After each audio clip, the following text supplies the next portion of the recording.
Assalamualaikum warahmatullahi wabarakatuh. Waalaikumsalam warahmatullahi wabarakatuh.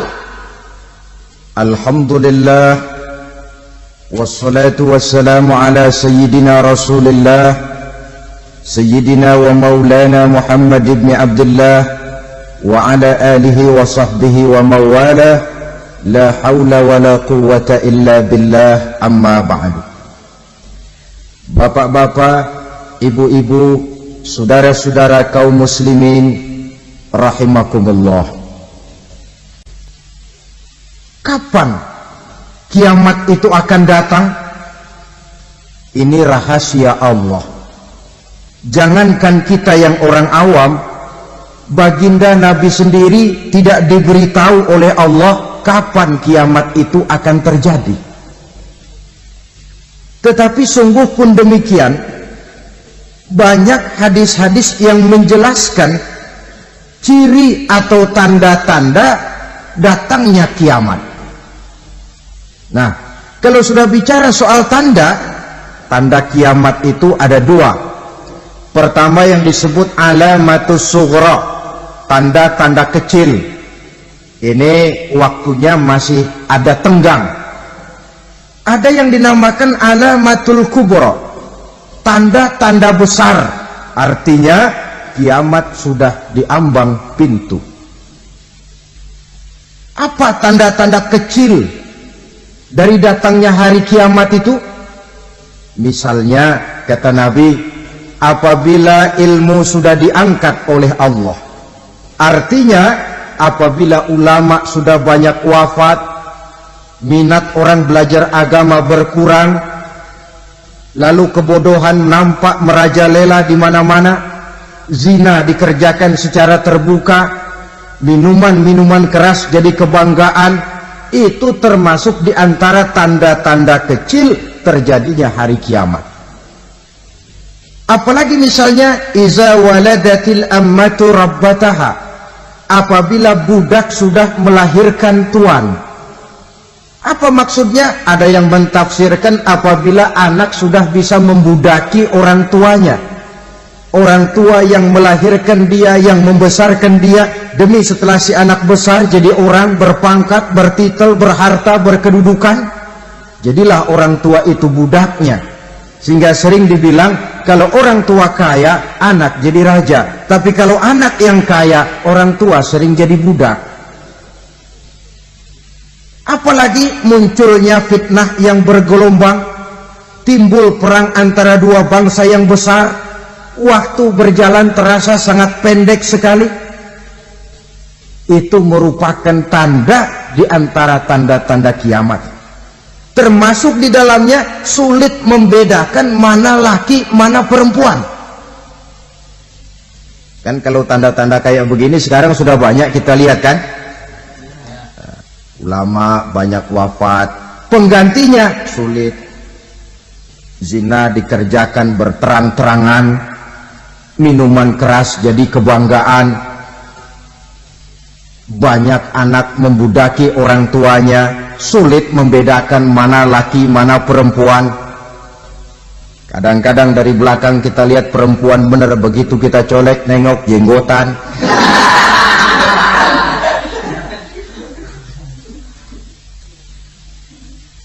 Ini termasuk tanda-tanda kecil, masih ada tenggang sampai akan terjadinya kiamat itu. Nah, yang dimaksud dengan tanda-tanda besar, ini tanda besar artinya kiamat sudah diambang pintu. Pertama, matahari terbit dari sebelah barat. Apabila matahari sudah terbit dari arah sebelah barat, tertutuplah sudah pintu taubat. Bersabda Nabi kita, la taqumus sa'atu hatta tatlu'a syamsu min maghribiha. Tidak akan datang hari kiamat sampai matahari terbit dari arah sebelah barat. Fa iza tala'at, manakala matahari telah terbit dari arah sebelah barat, wa ra'ahan nasu, manusia banyak menyaksikan itu, amanu ajma'un, mereka pun lalu beriman. yang tadinya kafir, yang tadinya ingkar, yang tadinya membangkang, setelah melihat matahari terbit dari sebelah barat, buru-buru beriman, berlomba-lomba mengucap 2 kalimat syahadat. Tapi apa yang terjadi? Kata Nabi, wadzalika hina la yanfa'u nafsan imanuha lam takun amanat min qabl. Hari itu adalah hari yang iman sudah tidak berguna lagi bagi seseorang apabila sebelumnya memang dia tidak pernah beriman. Au kasabat fi imaniha khaira, atau beriman tetapi tidak pernah melakukan kebajikan di dalam keimanannya itu. Hari yang sudah kasih, hari yang sudah terlambat, beriman tidak akan ada gunanya lagi. Ini pelajaran buat kita. Sebelum sang surya terbit dari sebelah barat, sebelum nafas sampai di tenggorokan, artinya pintu taubat masih terbuka. Kalau 2 hal itu sudah terwujud, nafas sudah sampai di kerongkongan atau matahari sudah terbit dari arah sebelah barat, tertutuplah sudah pintu taubat. Tak ada lagi gunanya pangkat, jabatan, harta, bahkan beriman pun dalam suasana macam itu. Too late, kata orang Kulon. Sudah terlambat. Matahari terbit dari arah sebelah barat. Itu tanda besar, artinya kiamat sudah diambang pintu. Lalu apalagi tanda besar? Munculnya Dajjal. Dajjal artinya pendusta-pendusta yang menyesatkan manusia. Ada 2 macam Dajjal, saudara. Ada Dajjal kecil, Dajjal kelas teri. Kalau ini sejak zaman Rasulullah sudah ada itu. Tiap zaman ada. Di zaman Rasulullah misalnya ada yang bernama Aswad al-Unsi dari Yaman. Ada yang namanya Musailamah al-Kazzab dari Yamamah. Ada yang namanya Ibnu Sayyad dari Madinah. Ini Dajjal-Dajjal di zaman Rasul. Musailamahul Kazzab memproklamirkan diri jadi nabi dia. Di zaman Rasul masih hidup. Ini Dajjal zaman Nabi. Di zaman sahabat muncul Dajjal-Dajjal. Di zaman kita sekarang ini Dajjal-Dajjal pun gentayangan. Dajjal-Dajjal kelas teri. Kerjanya mendustakan manusia, menyesatkan manusia, memalingkan manusia dari jalan yang benar dan diridhoi oleh Allah Subhanahu wa taala. Adapun yang merupakan tanda besar dari datangnya kiamat, Dajjal-Dajjal kelas kakap.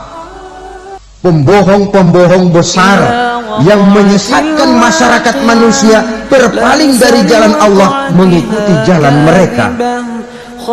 Apa sih ciri Dajjal itu? Kata Nabi dalam hadis Bukhari Muslim, Inna Dajjal, sesungguhnya yang namanya Dajjal itu yahruju, satu saat akan muncul mendekati hari kiamat. Wa inna ma'ahu ma'an, si Dajjal ini membawa air,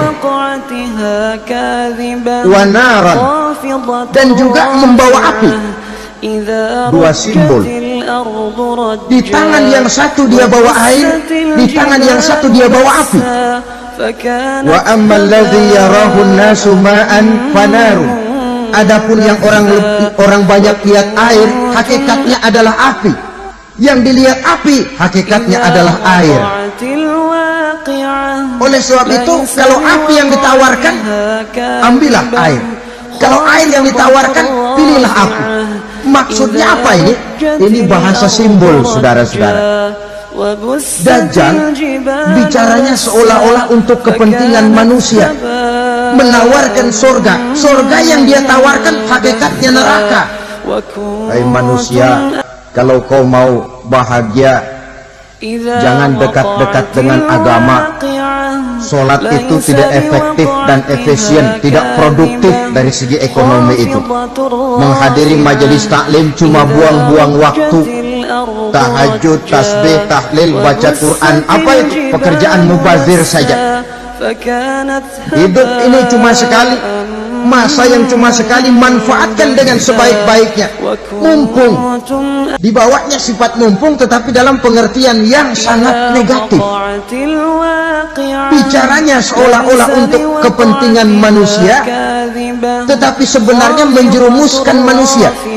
Menawarkan air tapi sebenarnya api, menawarkan api tapi hakikatnya air. Buat apa kamu sholat? Buat apa kamu bayar zakat? Buat apa kamu puasa? Surga yang dicanangkan Dajjal hakikatnya neraka. Neraka yang digambarkan Dajjal pada dasarnya adalah surga. Jadi memutarbalikkan fakta itu kerjaan Dajjal. Yang hak jadi batil, yang batil dibilang hak, yang benar jadi salah, yang salah malah jadi benar. Tuntunan disuruh jadi tontonan, tontonan malah menjadi tuntunan. Itu pekerjaan Dajjal profesinya. Zamannya Nabi Adam, Dajjalnya kan iblis. Betul? Betul. Apa sih dan kerayuan iblis itu? Allah setelah menciptakan Nabi Adam kan bilang, Adam, kau dan istrimu Hawa tinggal di surga ini. Seluruh fasilitas yang ada di surga persilahkan kau nikmati. Satu yang tidak boleh, jangan coba-coba dekati pohon khuldi. Dekat saja jangan, apalagi sampai memetiknya. Datang Dajjal yang namanya iblis ini. Adam, kamu tahu nggak kenapa tidak boleh makan buah khuldi? Ya nggak tahu, pokoknya saya dilarang. Bodoh kamu, Dam. Khuldun artinya kekal. Kalau kamu makan itu buah, kau akan kekal di surga buat selamanya. Allah tidak kepengen, maka dilarang kamu makan buah khuldi. Kalau kau ingin kekal di surga, Adam, makan saja. Saya bicara begini ini untuk kepentingan kamu, Adam.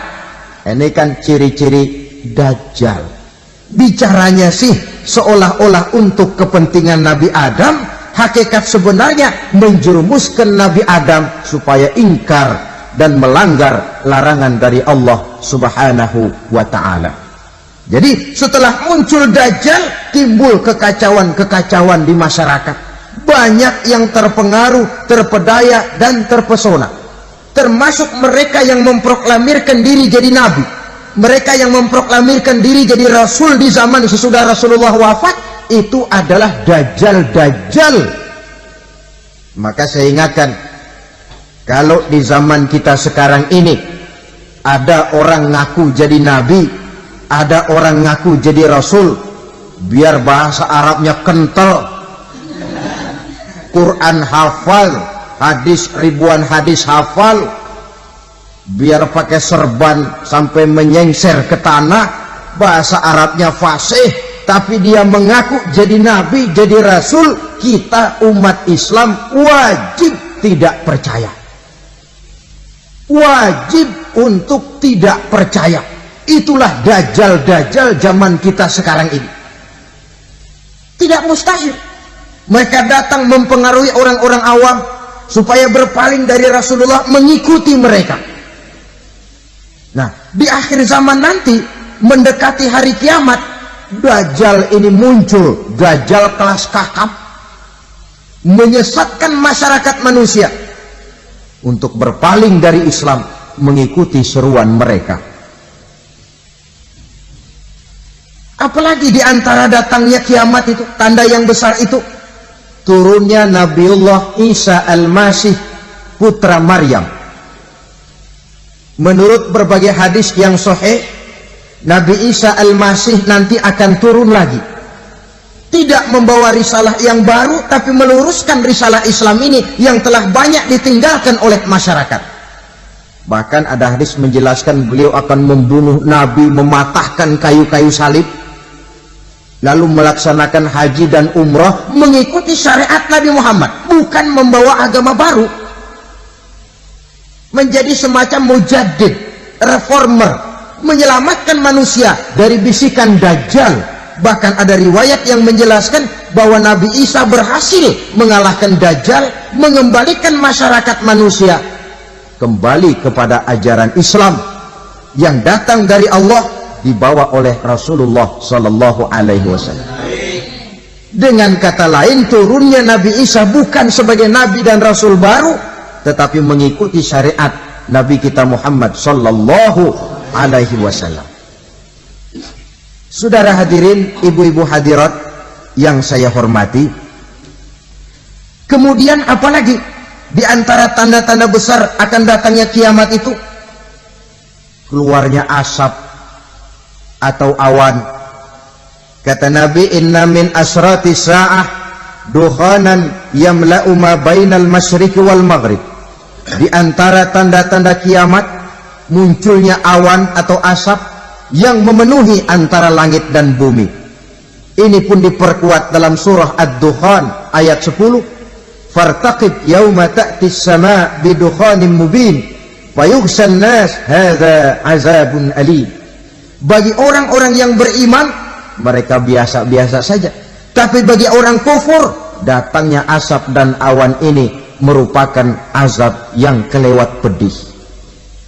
Barangkali sedikit mendekati gambaran tentang azab yang pedih ini, saya ingatkan alam pikiran kita kepada peristiwa yang belum lama terjadi. Pernah dengar berita bocornya reaktor nuklir di Chernobyl, Uni Soviet? Pernah dengar? Bocornya reaktor nuklir di Chernobyl yang mengakibatkan ratusan bahkan sangat mungkin ribuan nyawa. Cuma satu reaktor. Bagaimana kalau seluruh cadangan nuklir yang dimiliki oleh para negara adikuasa ini diledakkan? Bahkan yang konon menurut catatan, cadangan nuklir yang dimiliki bersama oleh Amerika dan Rusia sekarang ini sudah sanggup memusnahkan 6 miliar manusia, 1,5 kali lebih banyak dari jumlah manusia yang nongkrong di permukaan bumi ini. Saudara-saudara hadirin yang saya hormati, lalu saat mendekati hari kiamat apalagi tandanya? Setelah Nabi Isa wafat pada saat turunnya yang kedua kali, lalu Allah meniupkan angin sejuk. Semua orang-orang beriman, orang-orang baik wafat, sehingga penghuni bumi ini cuma tinggal lagi terdiri dari orang-orang kafir. Tidak ada lagi di bumi ini yang bisa mengucapkan Allah. Ya, dalam hadis qudsi itu ada keterangan, Innallaha azza wa jalla yaqulu li Israfil. Allah pernah pesan kepada malaikat Israfil. Kata Allah, Israfil, idza sami'ta qailan yaqul Allah Allah fa akhirin nafakh 40 sanatan ikraman liqailha. Hai Israfil, apabila kau dengar di permukaan bumi masih banyak orang yang mengucapkan Allah Allah, maka tunda sangkakala kiamat itu 40 tahun. Untuk apa? Ikraman liqailha, menghormati orang yang mengucapkan Allah Allah itu. Wah, jadi karena sekarang masih banyak yang mengucapkan Allah, besar hatilah kita, masih jauh kiamat itu. Tapi jangan lupa, kiamat pribadi, kiamat kecil itu yang gak kita sangka-sangka. Ajal datang mencabut nyawa, itu kiamat pribadi. Dan itu yang pasti kita hadapi, dan itu yang membuat kita tidak boleh bersikap main-main di dalam kehidupan sekarang ini. Saudara hadirin yang saya hormati, tidak ada lagi orang-orang muslim. Seluruh penduduk dunia ini kafir. Lalu terciptalah struktur sosial yang berlandaskan prinsip hidup semau gue. Bakal terjadilah prinsip di mana yang kaya menyantap yang miskin, yang kuat menindas yang lemah. Hidup sudah bagaikan di rimba belantara, berlaku hukum rimba. Siapa yang kuat dia yang menang, siapa yang lemah menjadi mangsa. Timbul kekacauan, maksiat merajalela, munkarat menjadi jadi, sehingga isi bumi ini penuh dengan segala macam perbuatan dosa. Tidak ada perlunya lagi alam diperpanjang temponya. Datang saat yang sudah dijanjikan oleh Allah Azza wa Jalla. maka terjadilah yang disebut kiamat kubra, kiamat besar, kiamat hancur-hancuran. Bagaimana kejadian ini dimulai? Dalam surah Az-Zumar ayat 68, Allah Subhanahu wa taala berfirman, "Wa nufikha fis-suri fasa'iqa man fis samawati wa man fil ardi illa man syaa Allah."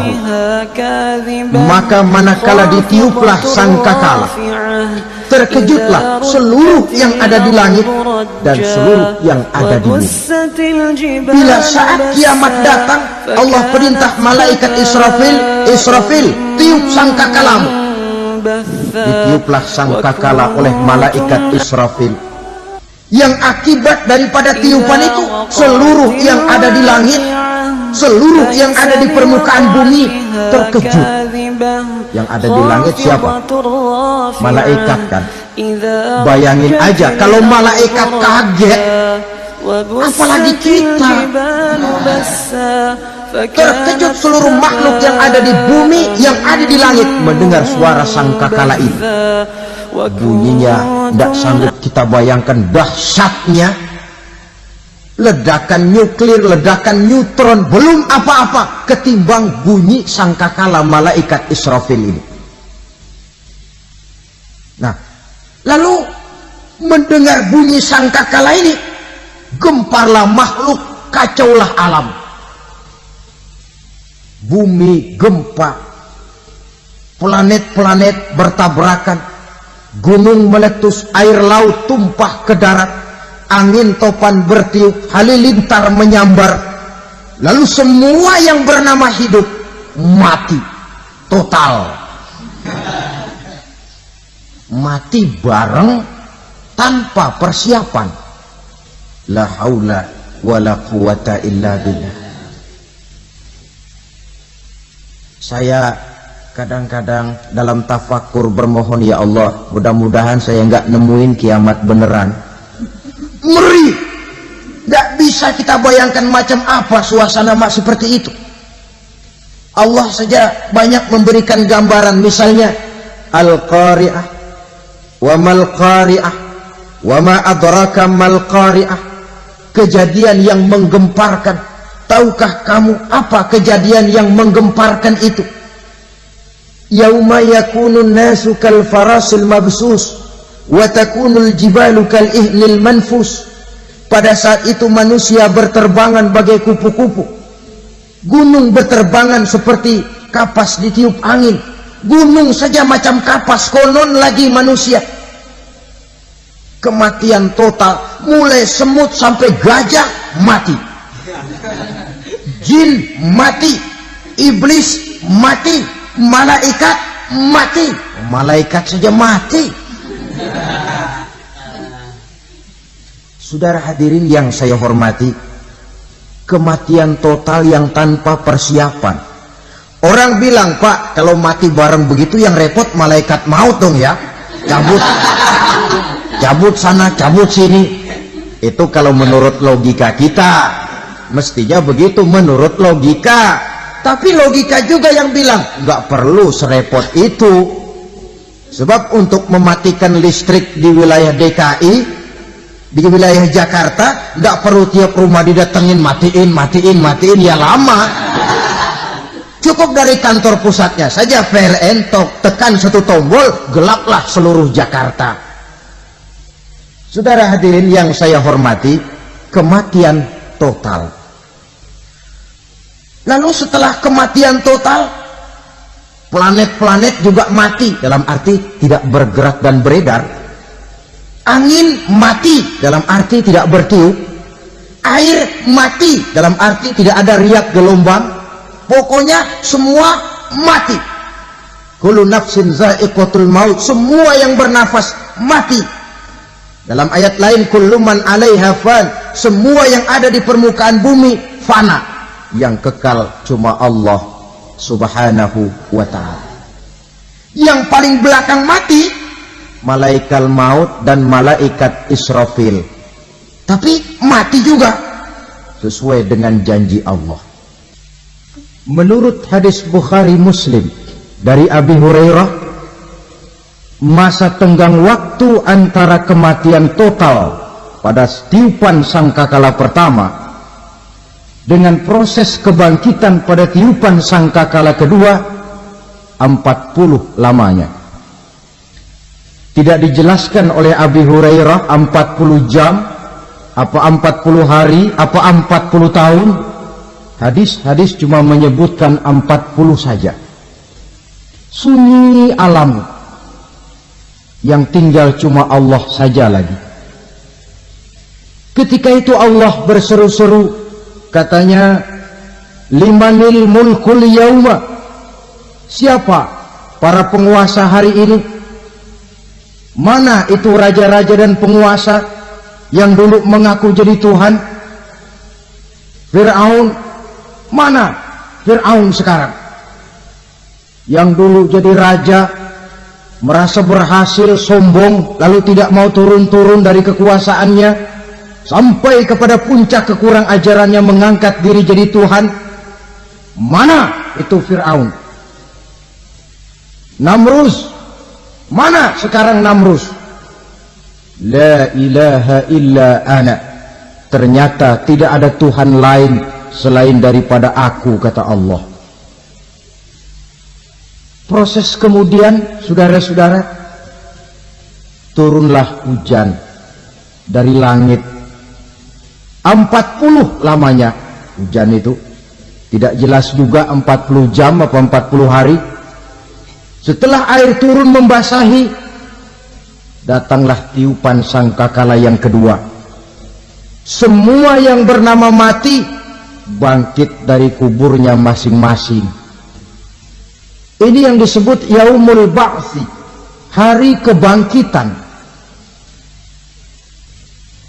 Allahu Akbar. Pada saat kita bangkit dari kubur kita masing-masing, kumpul di padang mahsyar namanya. Bayangin aja, saya sendiri nggak sanggup bayangin. Manusia sejak zaman Adam sampai zaman kiamat kumpul bareng di tempat sama. Berapa banyaknya itu?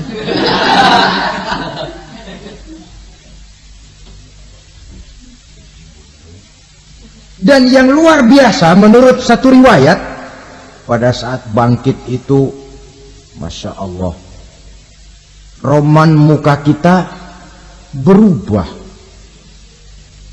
disesuaikan dengan amalan kita waktu di dunia ini. Barang siapa yang waktu di dunia amalannya itu amalan tikus, di akhirat nanti dia bangkit dari kubur, mukanya seperti muka tikus.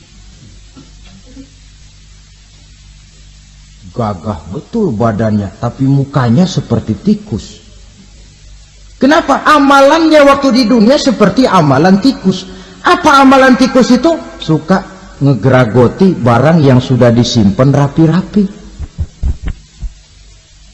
Orang sudah simpan uang rapi-rapi, simpan perhiasan rapi-rapi, digeragoti oleh tikus. Maling-maling, pencoleng-pencoleng, koruptor-koruptor. Itu nanti di akhirat nanti kita lihat mukanya seperti muka tikus. Oh, ini waktu di dunia suka nyolong, hanya seperti muka tikus. Barang siapa yang waktu di dunia ini amalannya itu amalan macan, dia akan bangkit nanti mukanya seperti muka macan. Apa amalan macan? Macan itu amalannya menang-menangan. Orang yang mau menang saja, nggak mau mengalah. Coba lihat di hutan. Kenal hutan nggak? Nah.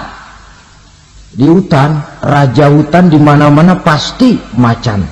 Betul kan? Betul. Padahal hutan belum pernah bikin pemilihan umum.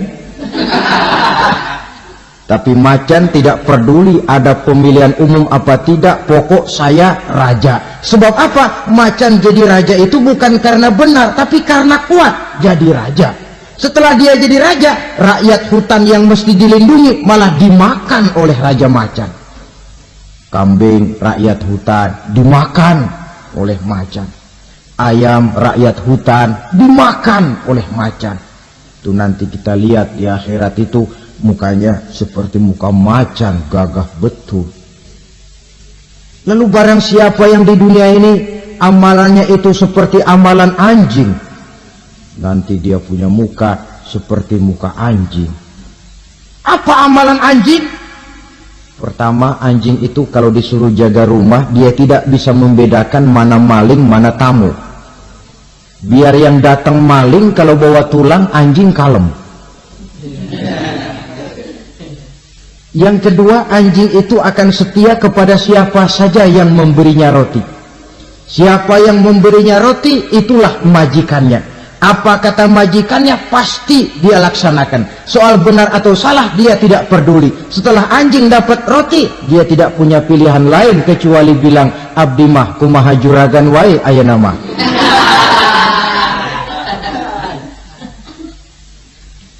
Saudara hadirin yang saya hormati, berkumpul di padang mahsyar, tiap orang sibuk dengan persoalannya masing-masing.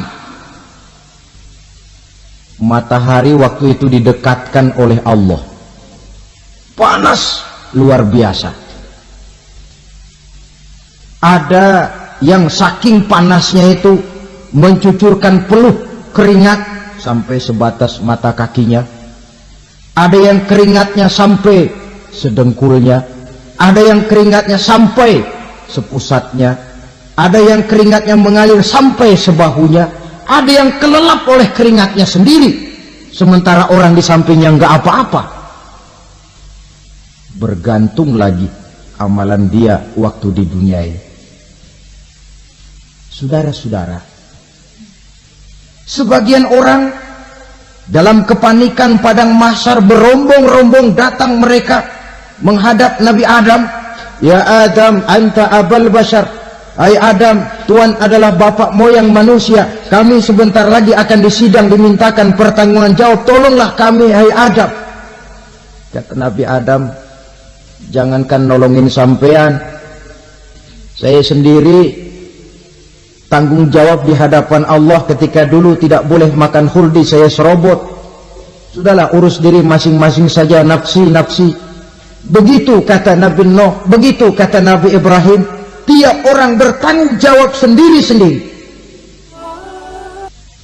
Ketika itulah saudara-saudara, nikmatnya menjadi umat Nabi besar Muhammad sallallahu alaihi wasallam. Sebab apa? Walaupun menurut abjad kita ini umat paling belakang kita ini toh, karena Nabi Muhammad adalah Nabi akhir, tapi akan dihisab lebih dulu, lewat di atas sirat lebih dulu, masuk surga lebih dahulu ketimbang umat-umat belakangan. Ketika Rasul mendekati ajal, beliau tanyakan itu kepada malaikat Jibril. Malaikat Jibril berkata, Muhammad jangan khawatir, Allah sudah berjanji, inni haramtul jannata ala sairil anbiya hatta tadkhulaha anta wa haramtuha ala sairil umami hatta tadkhulaha ummatuka. Surga aku haramkan buat seluruh nabi kecuali kalau engkau Muhammad sudah masuk ke dalamnya, dan surga aku haramkan buat seluruh umat kecuali kalau umatmu Muhammad sudah masuk ke dalamnya. Logikanya, walaupun menurut abjad kita umat paling belakang, bakal dihisab paling dulu, lewat di atas sirat paling dulu, masuk surga paling dulu, kalau mampir ke neraka juga paling, ya resiko. Jangan mau enaknya aja paling dulu. Saudara hadirin yang saya hormati, setelah masa kebangkitan itu jangan dikira begitu bangkit langsung diperiksa, masih menunggu menanti ribuan tahun perhitungan padang mahsyar untuk sampai kepada proses yang disebut yaumul hisab, hari perhitungan. Seorang demi seorang bakal dipanggil. Bayangkan saja, yang kita se-RT saja di absen, kadang-kadang perlu waktu lama Ini manusia sejak zaman Nabi Adam sampai datang hari kiamat, satu demi satu disidang di hadapan Qadhi Rabbul Jalil. Status sosial copot sudah waktu itu. Yang pernah jadi hartawan di situ tidak lagi kelihatan kehartawanannya. Yang pernah jadi jenderal tidak lagi dipanggil jenderalnya. Yang ustadz tidak lagi dipanggil al-mukarramnya. Seluruh status sosial selesai. Dipanggillah kita seorang demi seorang menghadap Qadhi Rabbul Jalil. Bagaimana proses penghisaban itu? Pertama, proses tanya jawab. Di antaranya ada hadis menyatakan, lan tazula qadama 'abdin yaumal qiyamah hatta yus'ala an arba'i khisal. Besok di hari kiamat tidak akan bergeser telapak kaki seorang hamba sampai dia ditanya lebih dulu tentang 4 persoalan. Tentang ilmunya, kemana ilmu itu diamalkan. Tentang umurnya, di mana umur itu dihabiskan. Tentang masa mudanya, kemana masa muda itu dipakai. Tentang hartanya, dari mana harta itu didapat dan kemana harta itu dibelanjakan. Ini termasuk proses tanya jawab. Jadi kalau istilah pengadilan dunia, nama Fulan bin Fulan. Kamu waktu di dunia diberikan umur panjang untuk apa? Pernah mengalami masa muda, kemana kau habiskan masa remajamu? Kau diamanahkan ilmu, dengan apa ilmumu kau amalkan? Kau diberikan harta, dari mana harta kau dapat, kemana kau belanjakan? Tak seorang pun yang bisa mungkir. Sebab apa? Dikala itu yang menjadi saksi bukan orang. Yang menjadi saksi adalah seluruh anggota badan kita. Tangan bicara, kaki jadi saksi terhadap seluruh amalan yang pernah kita kerjakan pada saat kehidupan di alam dunia ini.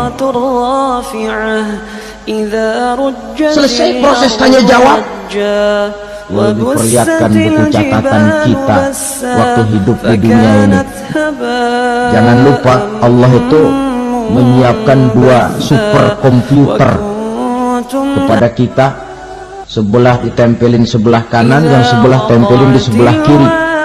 Komputer itu namanya Raqib dan Atid, 2 malaikat yang apabila baik kita lakukan, refleks saja akan menulis kebajikan kita. Jahat kita kerjakan akan tertulis. Catatan itu nanti diperlihatkan kepada kita. Waduh, alangkah malunya pada saat diperlihatkan catatan kita, buku rapot kita merah melulu.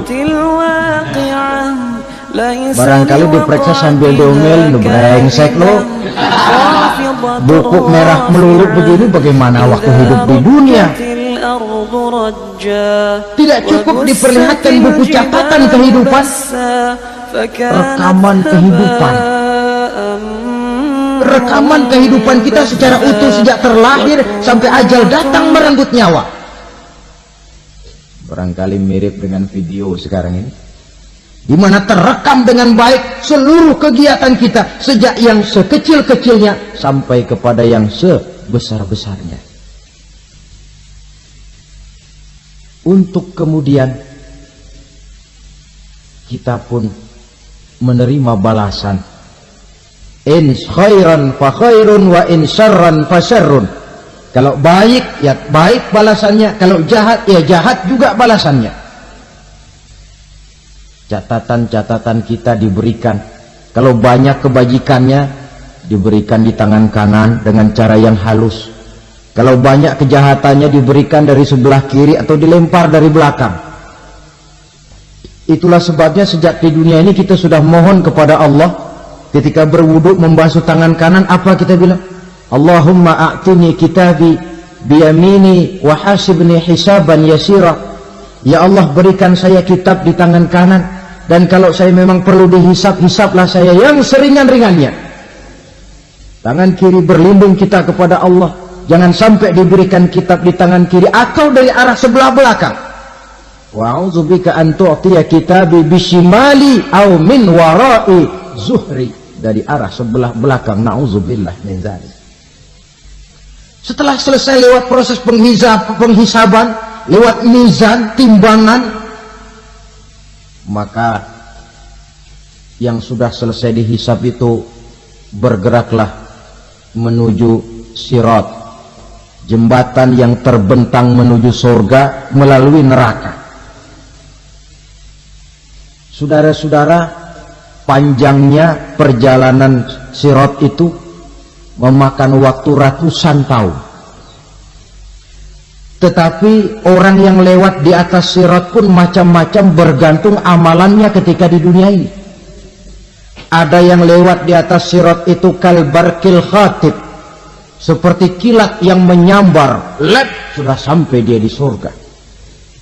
Cepat bukan main. Ada yang lewat di atas sirat itu seperti orang lari-lari. Ada yang lewat di atas sirat itu seperti orang jalan biasa. Ada yang sambil merangkak, ada yang sambil ngesor, ada yang sambil gelayutan, ada yang selamat sampai ke ujung ke surga, ada yang tergelincir jatuh masuk ke dalam neraka, bergantung amalannya dalam kehidupan di dunia sekarang ini. Tiap kita akan melewati yang namanya sirat ini. Saudara-saudara kaum muslimin yang saya hormati, dengan demikian mereka yang selamat melalui sirat sampai ke terminal akhir surga, mereka yang ketika dihisab ternyata banyak kejahatannya daripada kebaikannya, mereka singgah di dalam neraka. Nah, adapun orang-orang yang beriman menurut ayat Quran dan hadis Nabi itu nanti ada bermacam-macam. Ada orang beriman itu yang dimasukkan surga. Ada orang beriman itu yang dimasukkan ke dalam surga. Ada orang beriman itu yang disebut penduduk surga. Kenapa lain-lain, Pak? Karena waktu di dunia amalannya juga lain-lain. Ada orang beriman yang masuk surga. Ini paling murah tiketnya. Mau masuk surga? Kata Nabi begini, ma min abdin qala la ilaha illallah thumma mata ala dhalik illa dakhala al-jannah. Kalau seorang hamba sudah mengucap dua kalimat syahadat, dia yakin dengan kebenaran kalimat itu sampai matinya, orang itu akan masuk surga. Abi Dzar yang waktu itu diajak bicara heran, ya Rasul kok gampang betul? Iya, walaupun orang itu mencuri, iya, walaupun orang itu berzina, iya, biar dia mencuri, biar dia berzina, kalau dia sudah mengucap dua kalimat syahadat, dia yakin dengan kebenaran kalimat itu sampai matinya, itu orang akan masuk surga.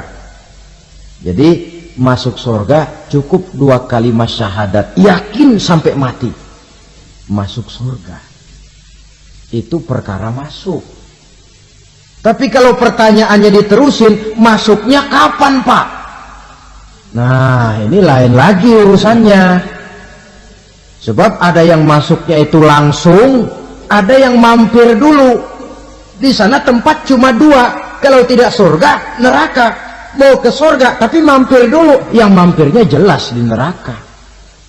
Kenapa? Dalam hadis qudsi ada riwayat, nanti itu di akhirat, setelah Allah selesai mengatur penduduk surga masuk surga, yang neraka masuk neraka, Allah berkata kepada malaikat Malik, malaikat Malik, labaik ya Allah, itu bajingan-bajingan tengik, manusia-manusia durjana yang waktu di dunia tidak mau sujud, jauh dari ulama, gemar melakukan yang munkarat dan maksiat, hidup di tengah masyarakat selalu jadi bibit keonaran, kufur, sudah masuk neraka semua.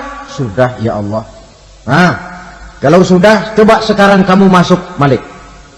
Saya, iya, masuk neraka. Mau apa ya Allah? Kata Allah, akhriju minan nar man kana fi qalbihi misqala habatin min khardalin min iman.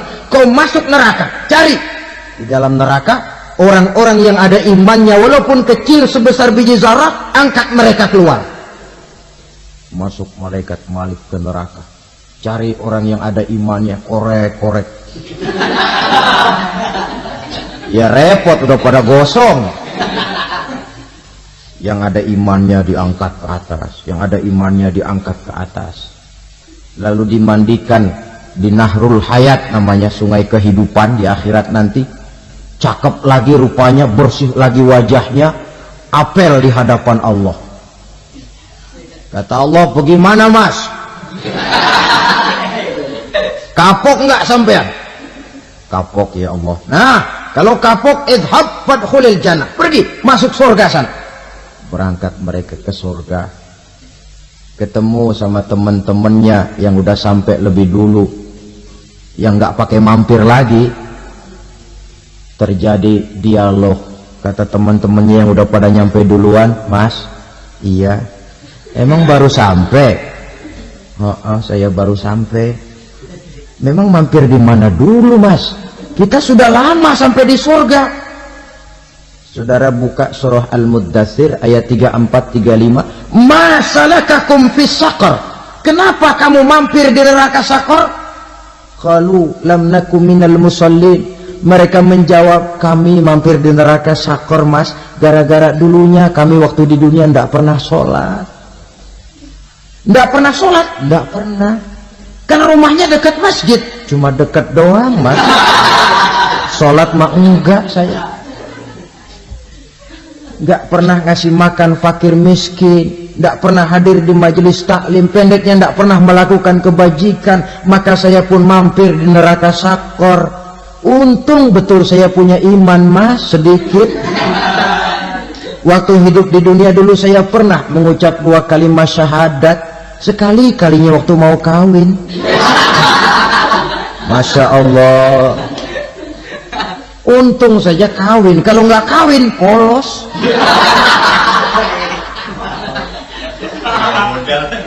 Itu juga pengurus sudah setengah mati ngajarin. Asyhadu alla, asyaduaan.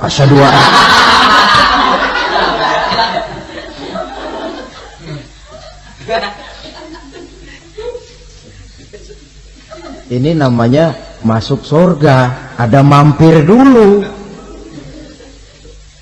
Ada pula orang mukmin itu yang dimasukkan surga. Namanya dimasukkan kan terima beres. Saya masuk ke rumah, jalan sendiri, cari tempat sendiri. Saya dimasukkan ke dalam rumah, terima beres, pokok ada di dalam, itu dimasukkan namanya. Nggak pakai mampir. Tapi tentu tiketnya lebih mahal ketimbang yang pertama tadi. Apa kata Allah? Innal ladzina amanu wa amilus shalihat la ukaffiranna anhum sayyi'atihim wa la udkhilannahum jannah. Sesungguhnya orang-orang yang beriman kemudian beramal soleh, kami hapuskan segala dosa dan kesalahannya, kami masukkan mereka ke dalam surga. Lihat ayatnya, Allah yang memasukkan, kita yang dimasukkan. Tidak pakai transit, tidak usah mampir.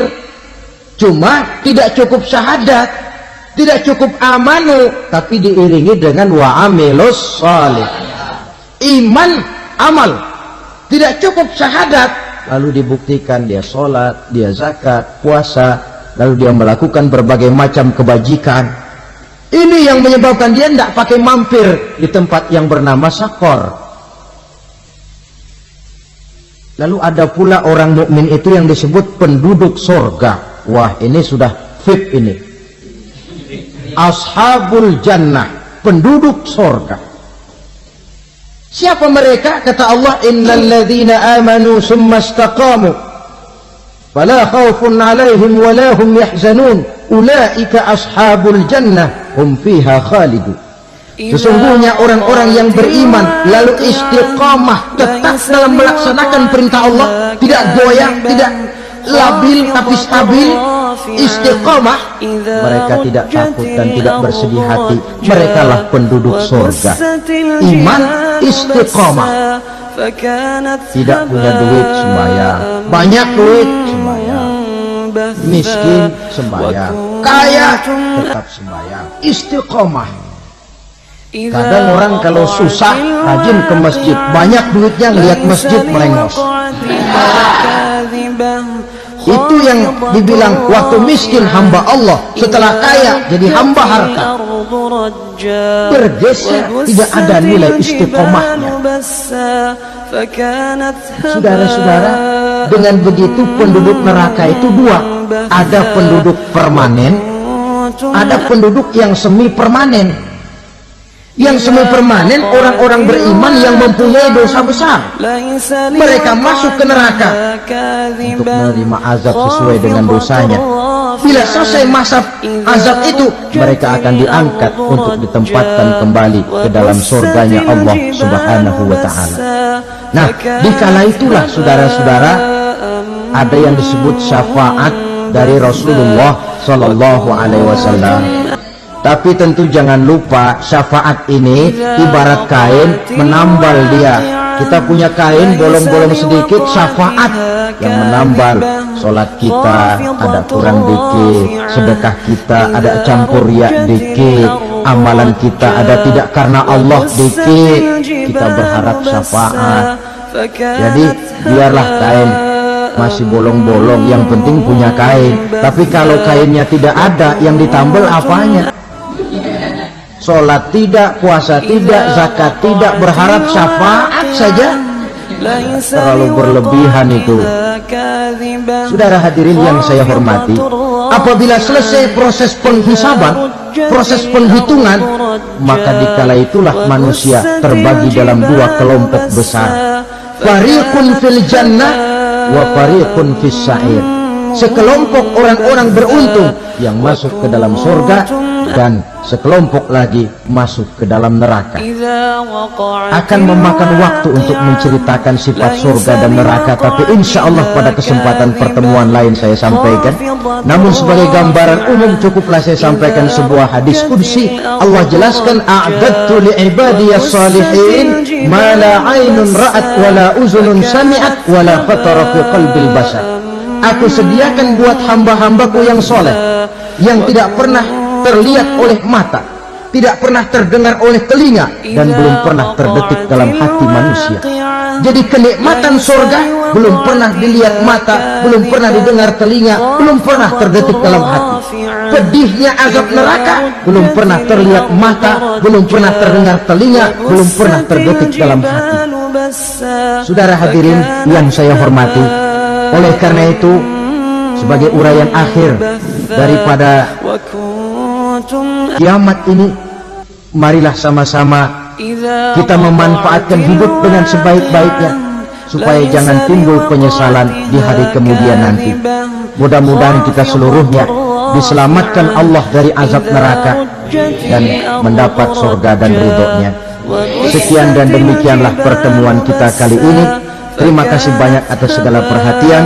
Mohon maaf atas segala kekurangan. Usikum wa nafsi bitaqwallah. Wassalamualaikum warahmatullahi wabarakatuh. Waalaikumsalam warahmatullahi wabarakatuh.